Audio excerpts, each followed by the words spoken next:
করা যাবে বলো? এক এক করে তো মুহাম্মাদের দিকে লোক বেড়ে যেতে লেগেছে।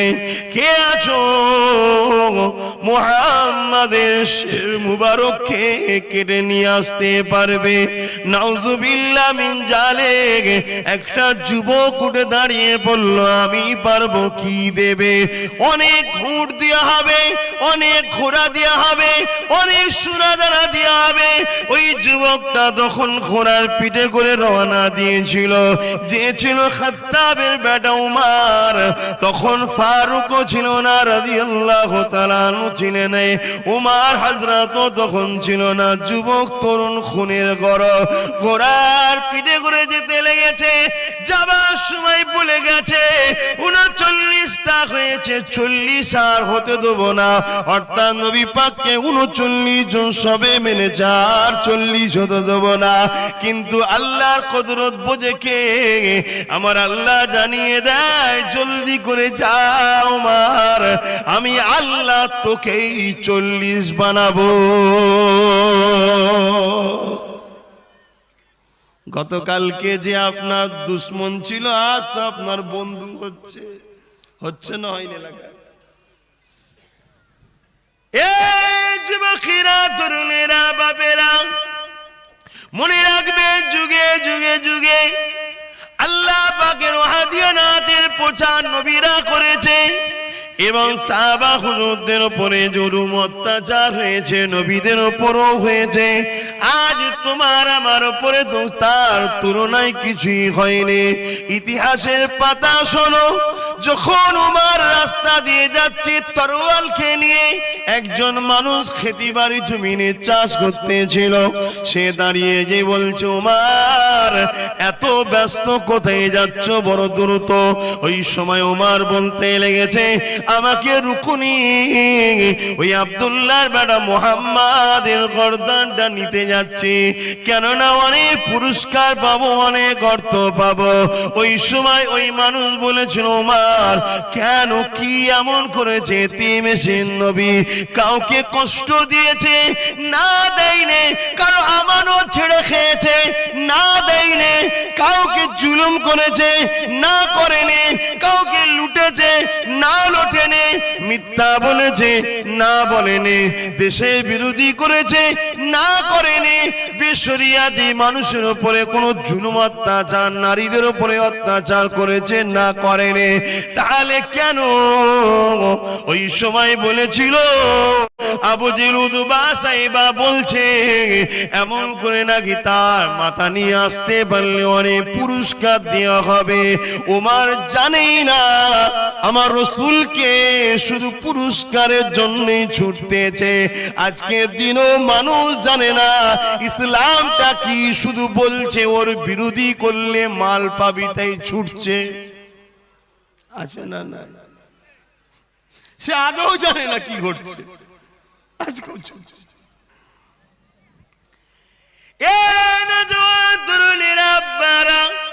ওই সময় রাস্তায় যিনি ছিলেন তিনি বললেন, যাও মুহাম্মদকে শহীদ করার আগে তুমি তোমার ঘরে চলে যাও। তোমার বোন আর বোনাই ওই মুহাম্মদ রাসূলকে নবী বলে, এক আল্লাহকে আল্লাহ বলে, ইমানে কালেমা বলে শান্তির ছায়া তলে চলে এসেছে। উমরের রাস্তাটা ঘুরে গেল, আর রাসূলের দিকে যাচ্ছে না, এবারে বোনের দিকে যেতে লেগেছে। ঘরের বাইরে এসেছে, আওয়াজ দিতে লেগেছে, দরজাখানা খোলো, দরজাখানা খোলো। কিন্তু ভেতর থেকে আওয়াজ আসছে, সূরা তাহা পড়তে লেগেছে। এই আওয়াজ আসতে লেগেছে, যে আওয়াজ উমরের হৃদয়কে ছুঁতে লেগেছে ঠিকই, কিন্তু তখন সে এত রাগান্বিত ছিল, এত মিজাজে ছিল। দরজাটা খুলে দিবার পরে বোন বোনের উপরে এত অত্যাচার করেছে, রক্তাক্ত হয়ে গেছে, পুরো শরীর দিয়ে রক্ত বেরোতে লেগেছে।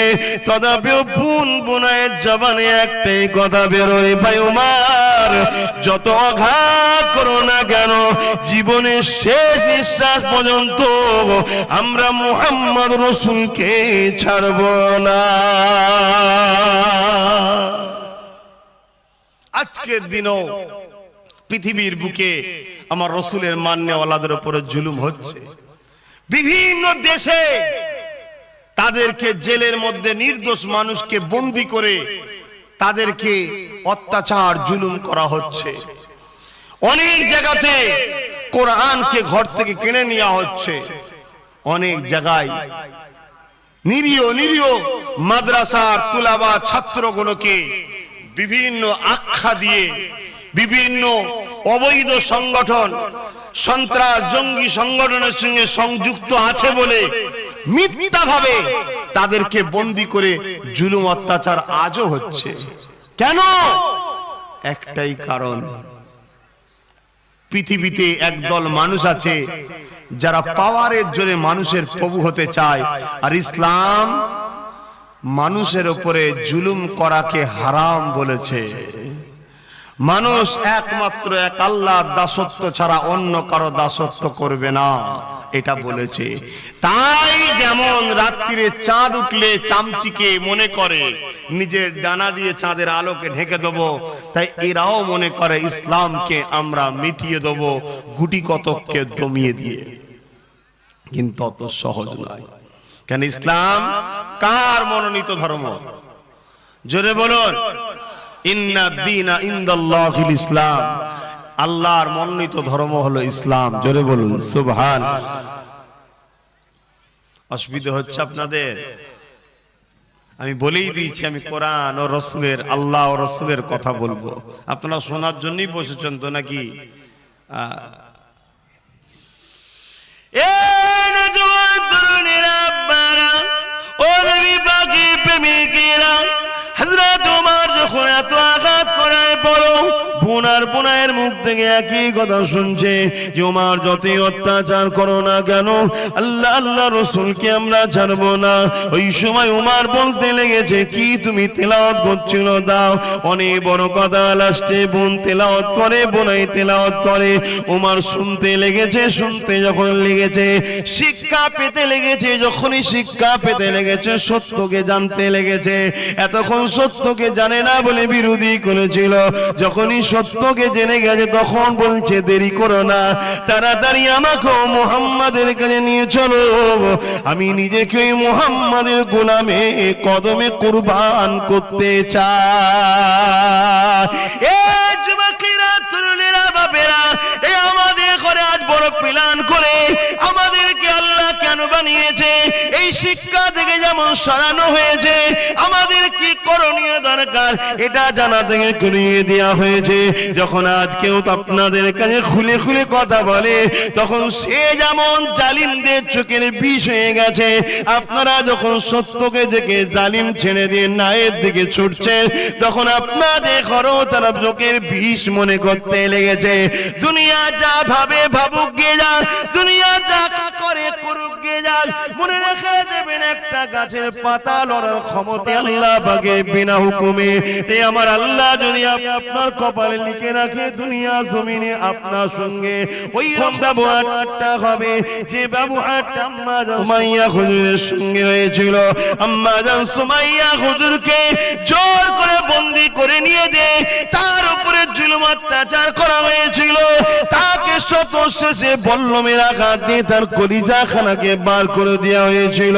কলিজা শরীরে বেরিয়ে গেল, জানটা বেরিয়ে গেল, দেহটা রয়ে গেল ঠিকই, কিন্তু এই রূহ থেকে আল্লাহ আল্লাহ রাসূলের প্রেমের আওয়াজ বেরোতে লাগলো। এ নওজওয়ান তরুণেরা, বাপেরা, কেননা মৃত্যু হবে, কেউ জ্বরে মরে, কেউ এমন করে স্বাভাবিক অসুস্থতা ছাড়াও ইন্তেকাল হয়ে যায়, কেউ আবার কাজ করতে গিয়ে অ্যাক্সিডেন্টও মারা যায়, কেউ পুকুরে ডুবে মরে, কেউ টেনে কেটে মরে, কেউ বিষ পান করে মরে, কেউ গলায় দড়ি দিয়ে মরে, কেউ আবার সন্ত্রাসের সঙ্গে দল করতে গিয়ে সন্ত্রাসের তামামা বাঁধতে গিয়ে সন্ত্রাসের তারিফ করতে গিয়ে সন্ত্রাসী সাম্রাজ্য টিকাতে গিয়ে জান তাদেরও চলে যায়, কেউ আবার নাই সত্য ইনসানিয়াতের সমাজ করার জন্য আল্লাহ আল্লাহ রসুলকে খুশি করার জন্য দুনিয়া থেকে চলে যায়, যেতে সবাইকে হবে। মনে রেখে দিও মৃত্যুটা যেন আল্লাহ আল্লাহ রসুলের খুশির জন্য তবেই তো কামিয়াবি হবে। মৃত্যু তো সবার হবে। আপনার গ্রামে কি মানুষের মৃত্যু হয় না? মুসলিম পাড়াতেও মৃত্যু হয়, অমুসলিম পাড়াতেও মৃত্যু হয়, ভারতেও মৃত্যু হয়, ভারতের বাইরের দেশেও মৃত্যু হয়, মানুষেরও হয়, জীবজন্তুরও হয়। সবটা যেন এক না হয়ে যায়। অতএব আমার রব, আমার পালন কর্তা, আমার সৃষ্টিকর্তা আমাকে যে জন্য বানিয়েছে এটা আমায় জানতে হবে। আজকের এই মাহফিলে যারা বসেছেন, আপনারা এই মুহূর্তে আপনার রবকে, আল্লাহ রব্বুল আলামিনকে খুশি করছেন। জোরে বলুন সুবহানাল্লাহ। এটা আমার কথা নয়, এটা আমার রাসূলুল্লাহর কথা। যে যেখানে হক কথা হয়, সত্য কথা হয়, কোরআনের কথা হয়, দ্বীন ইসলামের কথা হয়, আমি রাসূল আমার কথা হয়। ক্বালা আলাকা যিকরে, যেখানে আল্লাহর জিকির হয়, ওই জায়গায় যারা গিয়ে বসে তাদের উপরে আল্লাহ রাজি খুশি হয়ে যায়। জোরে বলুন সুবহানাল্লাহ। একটু জোরে বলা যাবে না? আজ এই মুহূর্তে আপনাদের উপরে আল্লাহ রাজি আছে। কিন্তু হায় আফসোস, আমাদের ঘরের ছেলেরা জুয়াতে বসে, গানে বসে, যাত্রায় বসে, ফাংশনে বসে, ফাসেক ফাজেল বেহুদা বেশরিয়াতি লম্পট বাটপার চোর বদমাইশ তাদের কাছে গিয়ে বসে, কিন্তু কোরআন ও সুন্নাহর মাহফিলে বসতে চাই না। আল্লাহ তো আপনাদের নসিব ভালো রেখেছে, এখনো আল্লাহ ভালোবাসে যে আপনারা জান্নাতের বাগানে বসতে পারলেন। জোরে বলুন সুবহানাল্লাহ। আমার আলোচনায় অসুবিধে হচ্ছে, তাহলে আমরা হকের পক্ষে থাকবো না থাকবো না? হকের পক্ষে থাকবেন আর আপনি রসগোল্লা খাবেন ভাবছেন নাকি? হকের পক্ষে যারা ছিল পূর্বে, ইতিহাস জানেন না আপনারা কি হয়েছে? ইমামে হোসাইন পাক হকের পক্ষে ছিল না, এজিদ হকের পক্ষে ছিল? একটু বলবেন না? তা ইমামে হোসাইন পাকের উপরে কি হয়েছিল আপনারা ইতিহাস জানেন না? তাহলে আজ আমরাও যদি হকের উপরে থাকি হবে। তবে আল্লাহ শুকরিয়া আদায় করেন যে আল্লাহ আমাদের ঈমান দেখে পরীক্ষা নিচ্ছে, যাদের ঈমান বড় দুর্বল। এদেরকে যদি ইমাম হোসাইনের মতো পুরো পরিবারের 52 জনের লাশ নিজের কাঁধে তুলতে হতো, এরা আর নিজেকে রুকে রাখতে পারত না। ইমামে হোসাইন পাকের হুজুরের উপরে কি পরীক্ষা আল্লাহ নিয়েছিলেন।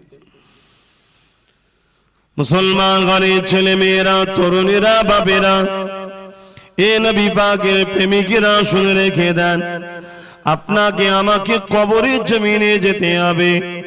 মনে রাখবেন, মৃত্যু আপনার আমার দৌড়ের ঘোড়ায় রয়েছে। আল্লাহ পাকের হুকুম কার কখন হবে কেউ জানে না, কিন্তু যেতে হবে, এটা সত্য কথা। ওই কবরের জমিনটা আপনি দুনিয়া জমিনে যদি হকের পক্ষে না থাকেন, ইনসাফ ইনসানিয়াতের পক্ষে যদি না থাকেন, তাহলে মনে রাখবেন কবরটা জাহান্নামের একটা গর্ত হবে, 99টা সাপ দেওয়া হবে। আর দুনিয়ায় যত কঠিন পরীক্ষা আসুক না কেন, আপনি হকের পক্ষে, সত্যের পক্ষে, ওলিয়া উলিয়াদের পক্ষে, ইনসাফের পক্ষে থাকবেন। মনে রাখবেন কবরটাতে আল্লাহ পাক জান্নাতের বাগান বানিয়ে দেবে। এ নওজওয়ানেরা, দুদিনের দুনিয়ার মায়ায় পড়ে আজ আমরা দেখতে পাই নিজেরা নিজেদের দিনকে মিটাতে লেগেছি। আজ আমরা দেখতে পাই নিজেরা নিজেদের মসজিদগুলোকে বিরান করতে লেগেছে। আজ আমরা দেখতে পাই নিজেরা নিজেদের মাদ্রাসাগুলোকে মিটাতে লেগেছে। আজ আমরা দেখতে পাই কলেমা পড়া ভাই, কলেমা পড়া ভাইয়ের রক্তের পিপাসিত হয়ে গেছে দুনিয়া সামান্য স্বার্থে। মনে রাখবেন, মান আহাব্বা লিল্লাহ ওয়া আবগাদা লিল্লাহ ওয়া আতা লিল্লাহ মানা লিল্লাহ ফাকাদ ইসতাকমাল ঈমান। আল্লাহ নবী যা বলেছে কখনো মিথ্যা বলেনি, সত্য কথা বলেছে। এটা ঘটবে ঘটবে আমার আল্লাহ নবী জানিয়ে দিলেন, মান আহাব্বা লিল্লাহ, মানুষের উদ্দেশ্য একটাই হবে, ভালোবাসবে আল্লাহর জন্য। কার জন্য ভালোবাসবেন? একটা আওয়াজ দিয়ে দিয়ে বলুন। দুশ্মনী করবেন কার জন্য? এখন মুসলমান আপনারা বলুন, আল্লাহ পাককে বিশ্বাস করেন না করেননি? তাহলে আপনারা ভালোবাসবেন কার জন্য? কার জন্য ভালোবাসবেন? এই দুনিয়াতেও যদি কাউকে ভালোবাসেন, উদ্দেশ্য একটাই থাকবে আল্লাহর জন্য। কারো সঙ্গে যদি দুশ্মনী করতে হয়, উদ্দেশ্য থাকবে আল্লাহর জন্য। কাউকে যদি সাপোর্ট করতে হয়, উদ্দেশ্য থাকবে আল্লাহর জন্য। কারো থেকে যদি মুখ ফিরিয়ে নিতে হয়, উদ্দেশ্য থাকবে আল্লাহর জন্য। কারো সঙ্গে যদি আত্মীয়তা করতে হয়, উদ্দেশ্য থাকবে আল্লাহর জন্য। কারো সঙ্গে যদি সম্পর্ক কেটে দিতে হয়, উদ্দেশ্য একটাই থাকবে আল্লাহ আল্লাহ আল্লাহ আল্লাহ আল্লাহর জন্য। নিজের জান মাল, নিজের ভবিষ্যৎ, নিজের টাকা পয়সা, নিজের লোভ লালসা দেখলে হবে না। উদ্দেশ্য একটাই হবে আল্লাহ আল্লাহ আল্লাহ আল্লাহ। আল্লাহর জন্য যে ভালোবাসে, ওই মানুষটাকে আল্লাহ পাক কিয়ামতের দিনে নাজাত দেবে। আল্লাহর জন্য যে বিচ্ছেদ করে, দুশ্মনী করে, তাকে আল্লাহ পাক কিয়ামতের দিনে নাজাত দিয়ে দেবে। এ আমাদের দুনিয়ার জীবনে একটাই সম্পর্ক হবে, মান আহাব্বা লিল্লাহ ওয়া আবগাদা লিল্লাহ ওয়া আতা লিল্লাহ মানআ লিল্লাহ ফাকাদ ইসতাকমালাল ঈমান। আজ যতজন মানুষ বসে আছেন, আমি জানি না আপনারা আমায় সত্যি ভালোবাসেন কি আমি জানি না। যদি ভালোবাসেন, উদ্দেশ্য কার জন্য হবে? জোরে বলুন। যদি আপনাদের মধ্যে কেউ আমার দুশ্মনীও থাকে, কেউ আমার বিরোধী করার স্বপ্ন কারো থাকে, উদ্দেশ্য কে থাকবে? জোরে বলুন আল্লাহ। তবে এই বিরোধী করাটা হালাল হবে, না হয় হারাম হবে। আমি দুনিয়ায় কোনো কিছু পাওয়ার জন্য আব্বাস সিদ্দিকীর বিরোধী করলাম, ওই বিরোধী করা ইসলামে হারাম। শুনছেন না শোনেননি? আমি দুনিয়ায় কোনো কিছু পাওয়ার জন্য আব্বাস সিদ্দিকীকে ভালোবাসলাম, ওই ভালোবাসাটাও বেকার, কোনো লাভ নাই। আমাদের মাকসাদ থাকবে একটাই, আল্লাহ। আপনি যদি একটা মুসলিম ভাইকে ভালোবাসেন, এর পিছনেও কারণ থাকবে আল্লাহ।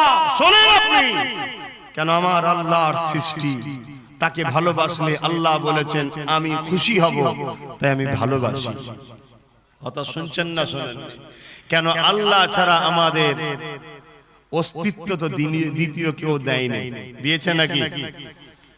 এই জিন্দেগিটা দিয়েছেন কে? এই চোখ দিয়েছেন কে? হাত দিয়েছেন কে? পা দিয়েছেন কে? আমাকে দাদা পীরের বংশে ছেলে করেছেন, জন্ম দিয়েছে, পাঠিয়েছেন কে? নবীর বংশের সন্তান করেছেন কে? আপনাদের ঘরও এই যে এখনো বাঁচিয়ে রেখেছেন, কে বাঁচিয়ে রেখেছেন? অতএব সেই আল্লাহর জন্য আমাদের মাকসাদ থাকবে। আজ নিজের ঘর ভাবছি আমরা, টাকা ভাবছি আমরা, আমার কি হবে ভাবছি, একবারও আমরা ভাবছি না যে আজকে কিভাবে চক্রান্ত চলছে নবীর দিনটাকে খাটো করার জন্য। যেখান থেকে রাসূলের দ্বীনের শিক্ষা দেওয়া হয়, সেই মাদ্রাসাগুলোকে দীর্ঘদিন ধরে আঘাত দিয়ে আসতেই চলেছে। আজ নতুন করে কোরআনের মাহফিলগুলোকে বন্ধ করার প্ল্যান চলছে না চলে না? জোরে বলুন। কিন্তু আজ আমরা যারা আল্লাহকে ভালোবাসি বলি, আমাদের কিন্তু এইদিকে খেয়াল নাই, আমাদের খেয়াল অন্যদিকে। যাই করে মাকসাদ যেন একটা থাকে, আল্লাহর জন্য। আল্লাহর জন্য যদি আপনি কারো বিরুদ্ধে সংগ্রাম করেন, ওই অবস্থায় যদি আপনি শহীদ ইন্তেকাল করেন, আপনি শহীদের দরজা পাবেন, বেহিসাব জান্নাত পাবেন। জোরে বলুন সুবহানাল্লাহ।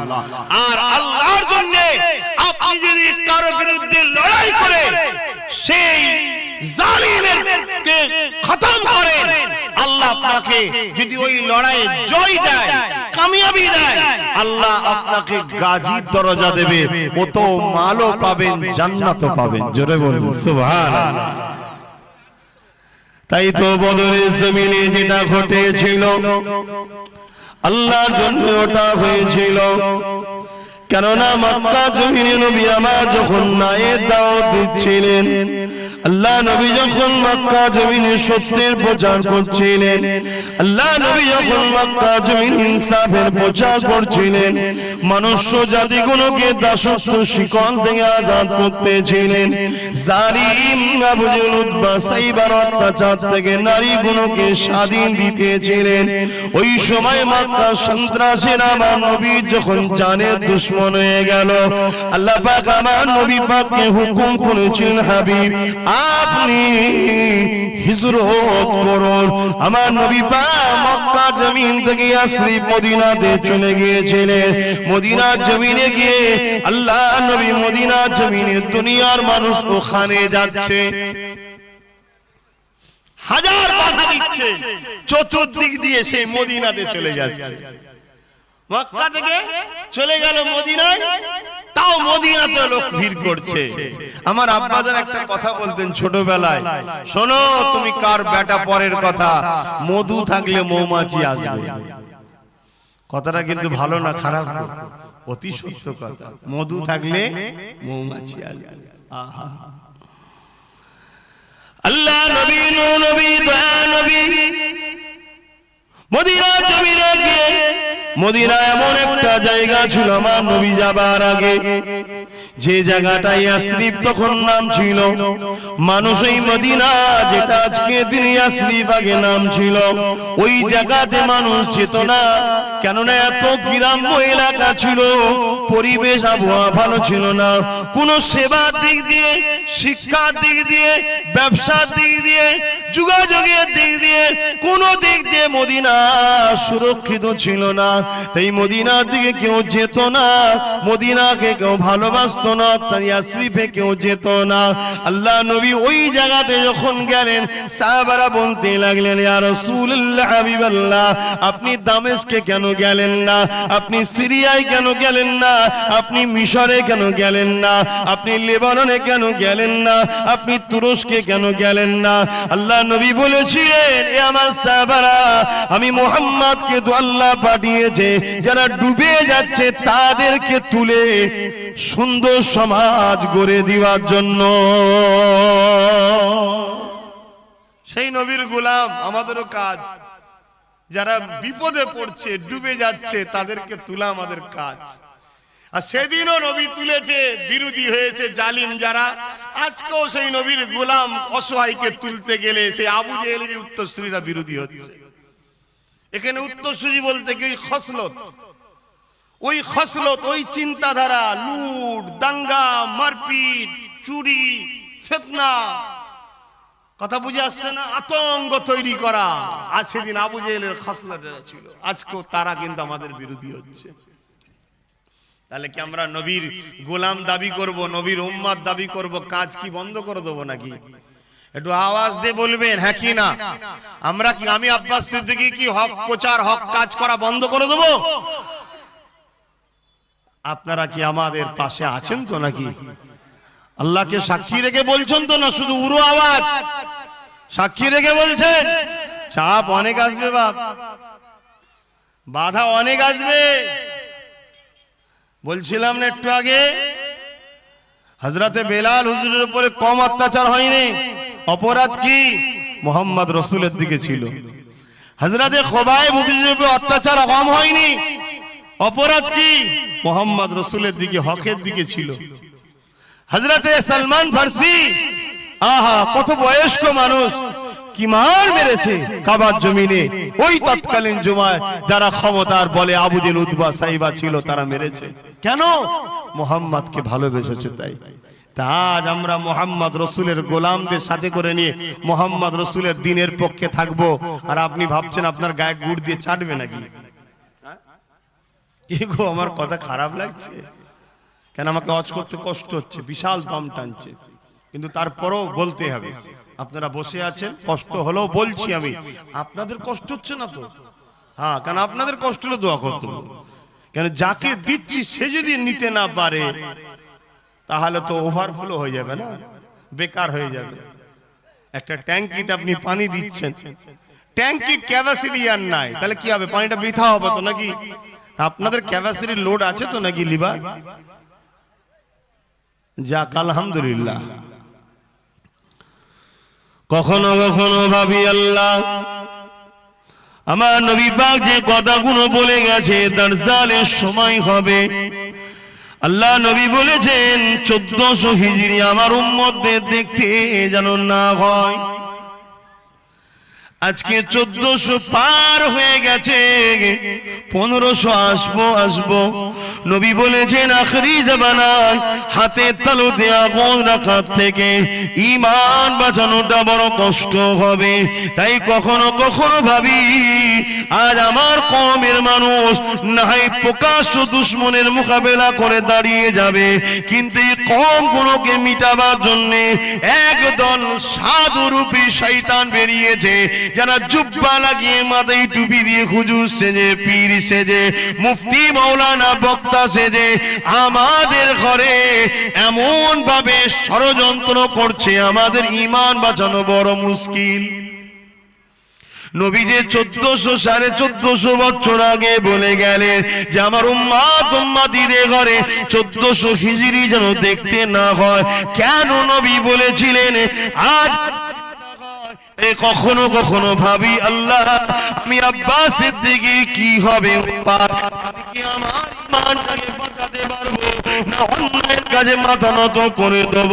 এটা কখনো কখনো আমারও চিন্তা হয়। তাই আপনাদের নিয়ে বড় ভাবি যে সাধারণ মানুষ এদের তাহলে কি দশা হবে। আমি একজন নবী বংশের সন্তান হয়ে দাদা পীরের আওলাদ হয়ে যদি আমার উপরে এত জুলুম অত্যাচার হয়, তাহলে সাধারণ মানুষগুলোর উপরে ইসলামের শত্রুরা কত জুলুম অত্যাচার করতে লেগেছে ভাবি কখনো কখনো। তবে এখানে একটা খুশি সংবাদ শোনো, আল্লাহ নবী জানিয়ে দিয়েছে আখরি জামানা কেউ যদি ঈমানটাকে বাঁচিয়ে নিয়ে আমি নবী পাকের দ্বীনের পক্ষে যদি দাঁড়িয়ে যেতে পারে, ক্ষমতা থাকলে হাতে অন্যায়ের প্রতিবাদ করবে, যদি হাতে ক্ষমতা না থাকে মুখ দিয়ে প্রতিবাদ করবে, যদি মুখেও ক্ষমতা না থাকে অন্তর দিয়ে যদি অন্যায়কে ঘৃণা করে তাদের থেকে দূরে সরে চুপ করেও যদি থাকে, আমি নবী পাক জানিয়ে দিলাম তার মধ্যে ঈমান আছে, আমি নবীর শাফাআত সে পাবে, কিয়ামতের দিনে সে জান্নাতি হয়ে যাবে। আর এই তিনটের মধ্যে কোনটা যদি না থাকে আমি রাসূল জানিয়ে দিই ঈমানের দানা পরিমাণ তার কাছেও না, সে বেঈমান হয়ে যাবে। মাদ্রাসায় কেউ বলবে সন্ত্রাস হয়, এটা সত্য কথা না মিথ্যা কথা? বলুন বলুন। বোরখা চলবে না, এটা সত্য কথা না মিথ্যা কথা? অন্যায় না ন্যায় কাজ? বলুন বলুন। মসজিদের আযান বন্ধ করতে হবে, এটা অন্যায় না ন্যায় কাজ? গরিবদের ঘরে কৃতদাস দাসী বানানো হবে, বিভিন্ন ভাবে ওদেরকে সমাজ থেকে মূল স্রোত থেকে টেনে নিয়ে পিছনে স্রোতে ফেলে দিয়ে দাস দাসী রাখেল বানানো হবে, রাখাল বানানো হবে। এটা ন্যায় কাজ না অন্যায় কাজ? জোরে বলুন। এই অন্যায় দেখার পরে ক্ষমতা যাদের আছে হাত দিয়ে প্রতিরোধ করবে, এদের ঈমানটা হলো 1 নম্বর ঈমান। নবী বললেন এই অন্যায় গুলো দেখার পরে যদি কেউ মুখ দিয়ে প্রতিবাদ করে এটা 2য় শ্রেণীর ঈমান। নবী বললেন এই অন্যায় গুলো দেখার পরে হাত দিয়েও প্রতিবাদ করার ক্ষমতা নাই, মুখ দিয়েও প্রতিবাদ করার ক্ষমতা নাই, অন্তর থেকে যদি ঘৃণাটাও করে নিতে পারে, জানবে তার মধ্যে ঈমানটা রয়েছে, সে জান্নাতে অবশ্যই যাবে।